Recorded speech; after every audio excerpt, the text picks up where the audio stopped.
একটা মাল পাইছি রে, একটা মানে মালটা পড়াই দিতে হবে, না দিলে আমি বাঁচবো না।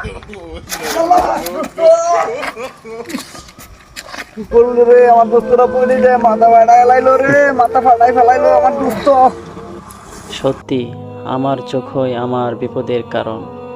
যদি চোখ হেফাজত করতাম তাহলে হয়তো আজ খুঁটি দিয়ে মাথায় এত আঘাত পেতাম না, বরং আল্লাহর সামনে লজ্জা থেকে বাঁচতাম।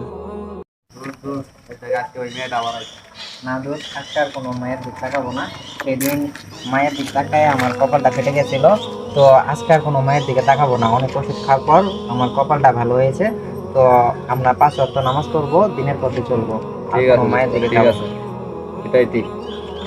দোষ, রাস্তাঘাটের সময় না নষ্ট করে চল নামাজটা পড়ে আসি। কোরআনে বলা হয়েছে, বলো মুমিন পুরুষদের, তারা যেন তাদের দৃষ্টি সংযত করে এবং তাদের লজ্জাস্থানের হেফাজত করে। চোখের হেফাজতই ইমানের রক্ষা। যে চোখ পাপ থেকে ফিরে সে চোখই আল্লাহর নূর আসে। পাপ থেকে চোখ ফিরিয়ে নাও, যেন জান্নাতের পথে পথ চলা হয়।